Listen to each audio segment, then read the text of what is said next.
Coach Teresa Ford here, and this is the Guiding You Home podcast. This is a thought-provoking and often humorous approach to moving you closer to the only one who can genuinely help you live a life of abundance and prosperity. Sound good? Yeah, it's you that needs to go within so you can sit in the driver's seat of your life, co-creating with God. So make room for more light and knowledge. As you continue to listen, you will discover elements of how to lead with your inner light, how to act on your specific promptings, and how to follow your spiritual intuition so you can fulfill the measure of your creation. Thanks for being here, and let's dive in.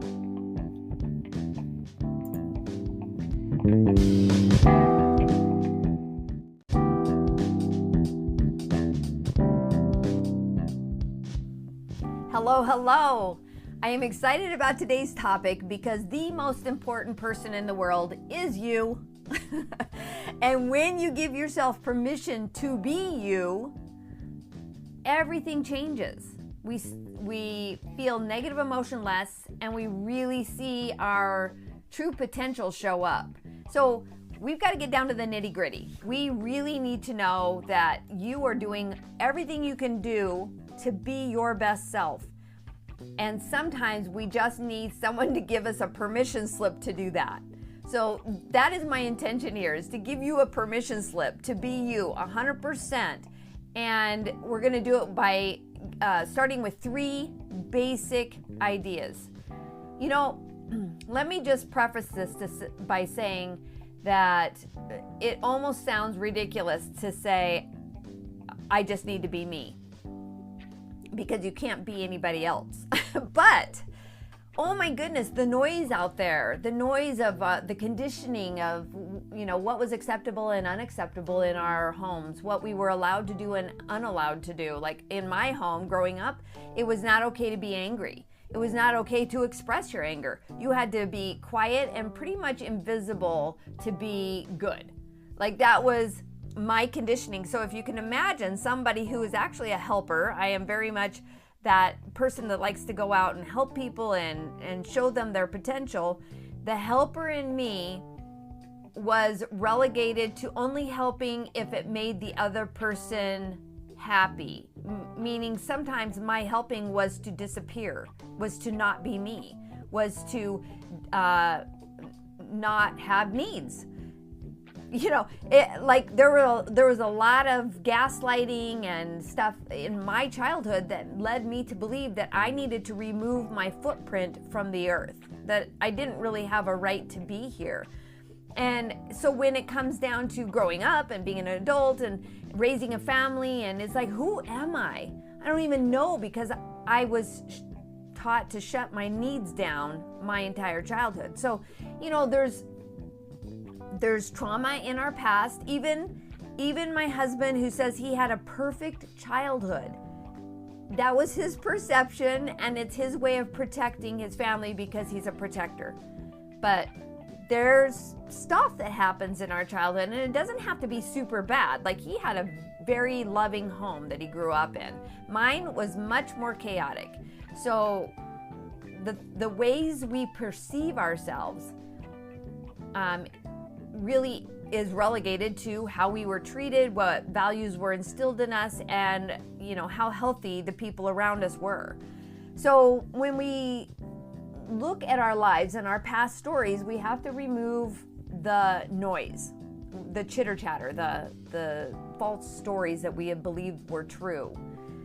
When you remove that, then you're just looking at what's left. So one of the things that I feel has been extremely helpful for me in unraveling the old stories and, taking the conditioning out of my true self and understanding who I am, was to make a list. Who am I? Meaning, who are you when you're at your best, and who are you when you're at your worst? So the first thing I would suggest is that you make a list. See, there were things about me that not a single person on the planet really knew. Like, nobody really took the time to know me. And so when you're unseen as a child, someone has to see you, or we go into a state of depression as life goes on. we just feel like we don't matter, and what's the point? So I had to be consciously aware, and by writing it down, I could be consciously aware. It's like, there's the words, and do I believe it? Yes or no? So when I work with clients, I also ask them to make I am lists. And oftentimes, at the beginning of a self journey, the I am lists contain things like, I am happy, or I am positive, and sometimes I am a nuisance, or sometimes I am indecisive, or I am frustrated, those kinds of things. Like, the I am list is literally positive things, that we need to make them positive things. So when you're making a list, I prefer that you start with your best qualities, the things that you truly are. So for me, it was, I am generous, I am kind, I am helpful, I am interesting, I am curious, I am funny, I am witty, and I had a lot of things to list. And that was a part, I really did some soul searching there, because if you say something and there's some little hint of self-derision or self-loathing or self-dislike, if there is an element to the things you're writing down that I am, that you don't believe are actually true, don't put them down yet.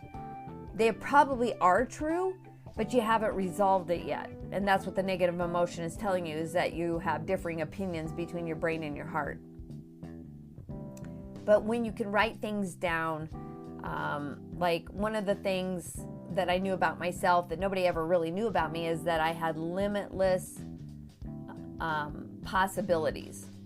I just knew that about myself. It was something that was given to me to know. And I know you have been given things to know, but you may or may not have dismissed them as not true because somebody else doesn't see it in you. But it's really, the most important thing is for you to see it in you. One of the other things is that I was a true enthusiast.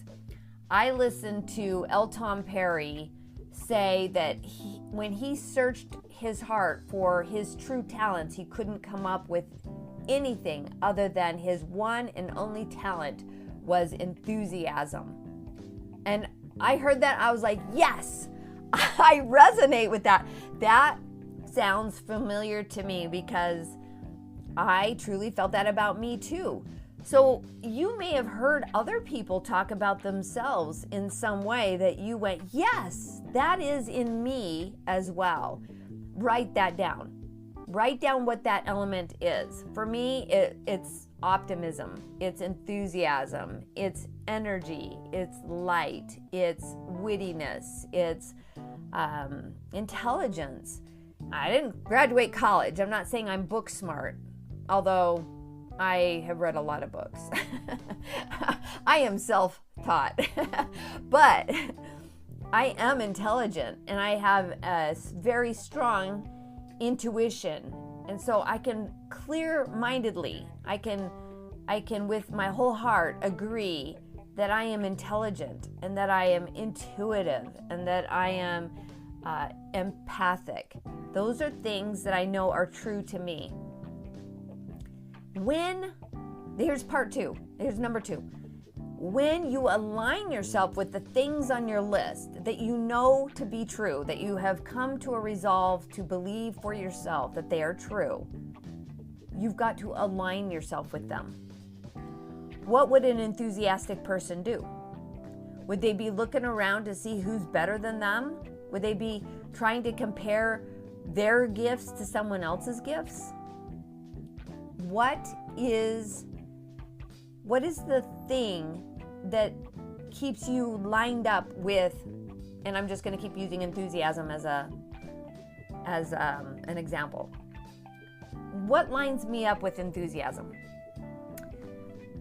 Back when I was raising 5 kids, and the oldest was 13, the youngest was 3, I stood in front of a mirror trying to trying on bigger pants while my kids played in the clothing racks right outside the dressing room door. And I could hear them getting all crazy up in their game that they had started playing in the clothing racks, knowing it was about to explode on me. So I'm trying to get these pants on and off really quick to decide if I'm going to buy them so we can get out of the store. And I had a moment. I wasn't trying to have a moment. I was actually in a hurry, but I had a moment. I looked in the mirror. I was like, I don't know what's happening on the outside of my body because I don't even recognize it. It's big, it's unhealthy, and it's way, way older than it should look.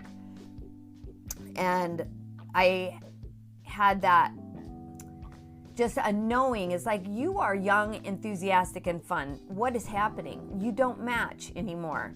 And as soon as I had that thought, I was like, I'm going to do something about it now. What would enthusiasm do? Enthusiasm would have a lot of fun. Enthusiasm would go find things she likes to do. Enthusiasm would have a lot of allowance to it. Like, there's no prison, right? Allowance is being free to do the things that are fun, that are interesting to you, especially creativity. And so when I put the pants back on the rack, the bigger pants that I needed because they fit better, because mine were too tight, I decided I was going to go just do. I was just going to go be me. And I didn't know what that looked like, but being me was not stuffing my face with potato chips. It just wasn't, it didn't ever feel good. I mean, I did it, but it didn't feel good. It was like there was a voice in the back of my head that's like, you know what? You could do better. Like, you need to get up and do something with yourself. And I just would sit there and eat and eat and eat. And I would clean my kids' plates too. I would eat all their lunch plus mine. And so, I was a bit of a human garbage disposal because of that. And it just never felt good. It was me stalling out. It was me procrastinating what I knew I really wanted to do, which was get my body back in shape. Now that all my kids were here, it was like, my youngest was 3. I can do that now. But I was stalling because I was doing it for the wrong reasons. I was thinking about doing it, and then so I was doing all the dieting things, standing on the scale, deciding if I had worth that day, and it was just water weight that I was looking at on the scale anyway. But I was doing it because I wanted to be loved. And so I would not eat everything. Eat anything that wasn't nailed down. Your willpower only has, it's a muscle, and it only has so much strength. And when the strength is gone, the muscle gives out. And then you just end up doing the opposite of what you said you wanted to do. You're in failure mode. If you're exercising a muscle and you reach failure, you literally can't do one more rep with that dumbbell. So, your willpower is the same thing. And I was in failure mode all the time, which didn't do a thing for my self-esteem. And I was not in alignment with myself because being enthusiastic feels good. And when I was not in alignment with myself, I wasn't feeling good because I wasn't actually doing things that would align with enthusiasm. So when I went home, I wasn't in fitness at the time. I was a stay-at-home mom and raising 5 kids, and I just decided to get my running clothes out, my workout clothes out, and put them at the end of my bed. I was not a runner, still am not a runner, but occasionally it is a means for me to get the job done. And I don't mean distance, I mean short runs. So I got my clothes out and I put them on at 5 o'clock. The other decision I made was enthusiasm would be excited to get up and get it going. So I decided I would get up when my alarm went off at 5 and not hit snooze anymore, because I was literally hitting the snooze button on my life, which was not in alignment with enthusiasm. So I was like, okay, then when my alarm goes off, I'm going to be so excited that my alarm went off, because now I can finally get up and get going and do my thing. And I had my thing scheduled from 5 to 6 because the rest of my day was dedicated to my family. So my time was 5 a.m. to 6 a.m. and I threw off the covers, put on my clothes, grabbed my headphones and my Walkman. That's how long ago it was. And I headed outdoors into the freezing cold air with my hat on and my heavy clothes. And I just started to sprint. And when I say sprint, I was lumbering. It was hard. My thighs were rubbing together, almost started a fire with all the friction. Like I was like, oh, I can sprint. That's one thing I know how to do. And the sprinting didn't go well, but I also realized that I could either drag my little knuckles all the way home, sad that I was too heavy to sprint, or I could just accept where I was, which was more in alignment with enthusiasm. Quitting is not enthusiastic. Hanging in there until it could get easier, one day at a time, one sprint at a time, it would get better. And that was more in alignment with being excited to get out of bed and start my day so I could, here's what really got me excited. And I was very enthusiastic about being ahead of my kids. It was awful for my kids to be up and have wandered the house and done mind-numbing things for an hour before I drug myself out of bed. And that's really what was eating at me, was that I wasn't on top of it. I was coming from behind. That's like getting out of bed an hour late and expecting to get to work on time, prepared, and on top of your game.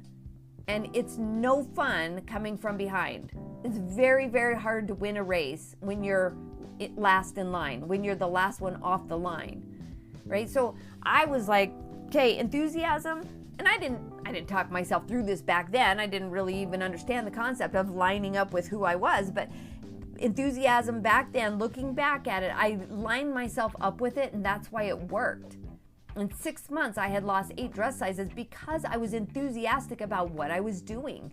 I was lined up with a personality trait that was in me to do what I really wanted to do without questioning it. It was a non-negotiable. It was like, I'm just going to be enthusiastic. And so now what? What would enthusiasm do? Well, enthusiasm would get herself out of bed in the morning because she wanted to, because it was fun, because this was her time to listen to her favorite music and go for sprints and get her heart rate up and notice that she's alive. That was exciting to me.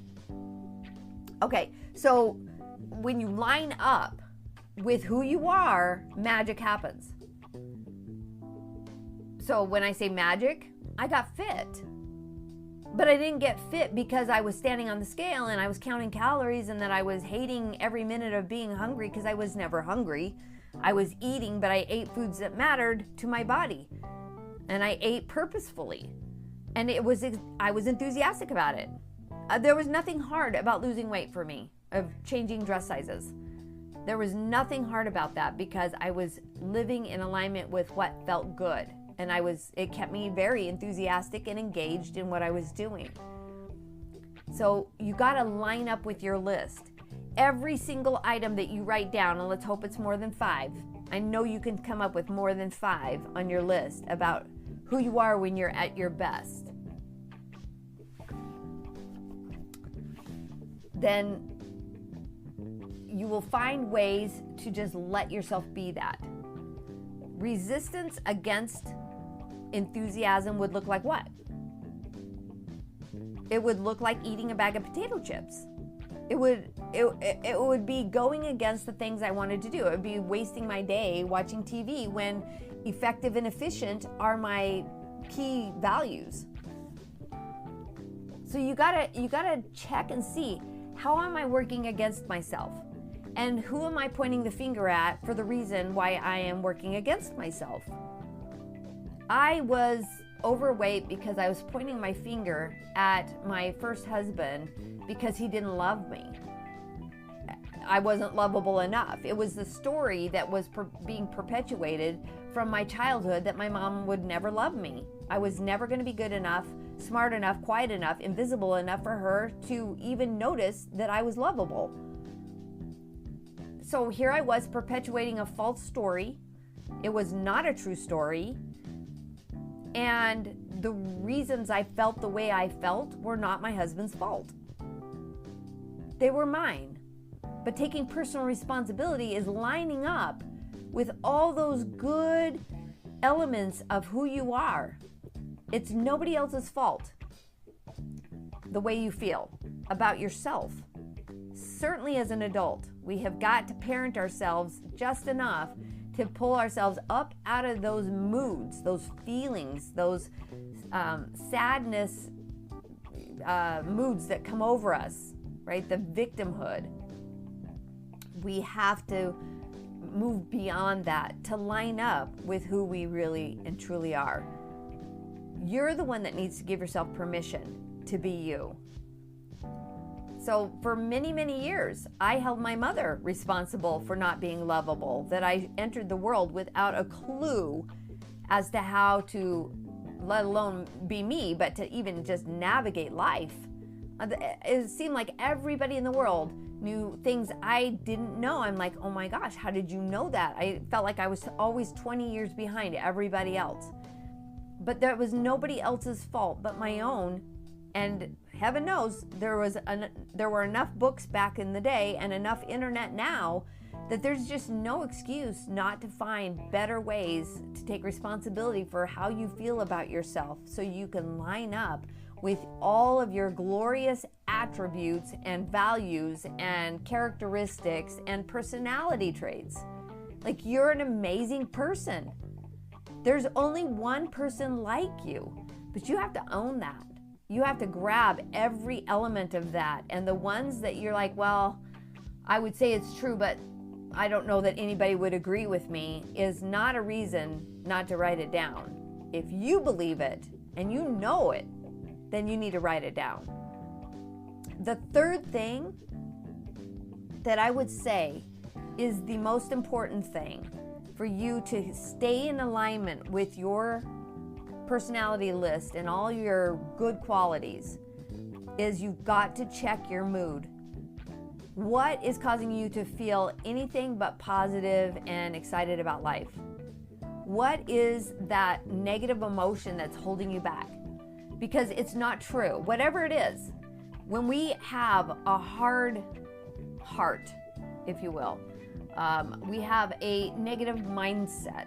If we have this ruminating argument in our head about, with other people, arguing for our limitations or justifying our actions or our decisions, when we're in that place of being negative, we are not lined up with ourselves. And we have to care more about who we are when we're with ourselves than what anybody else thinks of us. We can't go out our front door, put on a happy face, and make everybody think we are a certain person out there, because that is self-abandonment. We will not line up with ourselves being out there all bright and shiny for the sake of other people, for the sake of the show. We've got to be the same person behind the scenes as we are out there in public. But so if we're out in public bright and shiny, we darn well better be bright and shiny at home. And bright and shiny for our family members. Sometimes we save our worst self for our family and our best self for people we don't even know. True authenticity. When you line up with your true self, you will be the person that you know you can be. And usually it's the person that you personify out in public, but you don't follow through and stay there behind closed doors.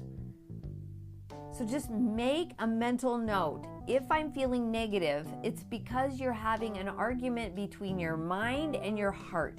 Your heart is always bright and shiny. Your heart always knows how awesome you are. But your brain will find reasons why somebody else isn't giving you the validation that you need.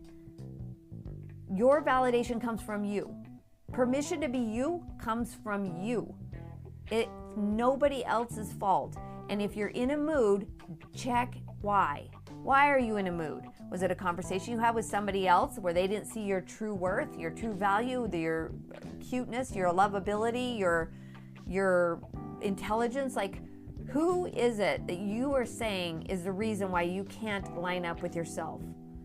Because enthusiasm doesn't go anywhere. Enthusiasm is what it is all the time. It's you that goes somewhere. It's me that goes somewhere. if I'm upset that I did something and I told somebody and they had zero response for it, and I'm like, dude, that's rude. Why aren't you saying something? Like, how come we always have to talk about you and we're not talking about me? Like, then my head goes to all these places of, well, I guess I'm not that important. And then I guess I am talking to the wrong person. And, I guess I need better friends. And, those kinds of thoughts that come to us that put us in a mood. That mood is in stark contrast to your true self. We cannot go around having arguments with people that we're not even really talking to. It's just happening in our heads, and we're self-talking our way through self-abandonment or protecting ourselves by justifying, just to combat judgment. Usually that judgment's coming from ourselves as much as anybody else. We have to be on our own team. We have to align ourselves. It's like, you know what? I don't need a negative mood. Negativity is you going further away from true alignment. Positivity is going towards true alignment. So when you're feeling down, when you're feeling frustrated, when you're feeling uninterested or unmotivated, stop for just a second. Pull out your list. Ask yourself, if I was in line with, let's say, optimism, what would I do right now? Optimism doesn't have to always be on top of the world. Optimism can just be still for a minute. It can be quiet for a minute. It can find neutral for a minute. Optimism is like, well, I'm not optimistic now, but I can be optimistic when the time is right. Meaning you're going to find some relief from the negative mood that you've been focusing on that's causing you to stay in a negative space. You don't have to be feeling those negative emotions all the time. When you line up with yourself, you'll find relief from negative emotion. When you line up with your true personality traits, that negative emotion gets less. The energy of negativity lessens, and the energy of positivity increases. It's up to you. It is all in your head. Your head is this, lookout tower watching out for danger, and someone's judgment of you feels dangerous. It feels like an attack, an assault on your true being. And suddenly you're the one that takes away your permission slip to be you. It's like, well, then I need to be something that they will approve of. I need to be more like them, or I need to, remove all these terrible people from my life, which can put you in a pretty bad mood if you're defending yourself from bad people. And bad people, it's all relative, right? It's people that may not see things your way. But the mood is your indicator that you are out of alignment with your true self. So when you improve your mood, you feel like doing things that feel good to you. You feel like, doing things that would come quite natural to you, like offering a compliment or sitting happily reading your book without all the judgment about what you should be doing. But when you give yourself permission to be you, 100%, you're not worried about what other people think of you. You're not even factoring in other people. You are checking in with you. You have to care more about how you feel about yourself. And that's when you get in alignment. You're not doing everything for the wrong reasons. You're doing them for the only reason, which is, does it make me feel good about being me? That's the question. So check your moods. Make sure they're aligning with your list. Your moods, when they're positive, you are in alignment with maybe something you haven't even written down yet. So let your list grow. But just know that you're being your best self when you are lined up with the things on your list and acting according to how they would behave. Okay? So take stock, check in, See how you're doing. Do this little assignment and see if you can come up with the ways that you can rework your life and re-examine your choices to line up with who you truly are, so you can fulfill the measure of your creation. That's why you're here. You're here to learn all the lessons about what you don't want so you can go towards what you do want. And I guarantee you do want to feel like you. It'll be the best feeling in the world to look in the mirror and go, man, I love being this person, who I am today. Okay? If you have questions, if it gets confusing, if it's a little kind of gray in the middle of there, you can always email me at 𝐃𝐨𝐰𝐧𝐥𝐶𝐝@gmail.com, and I would be more than happy to answer your questions and give you clarity so that you can get straight with yourself. Being you is the most important thing. 100% fully, truly aligned you, because the world can't live without you, and neither can you. Okay, so let's get up and let's get going.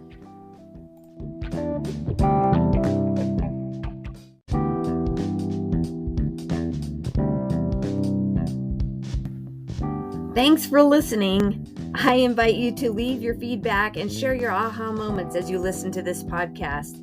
Also, you can access more information or any of the programs, courses, or worksheets that I've mentioned on these episodes on my website at teresaford.life.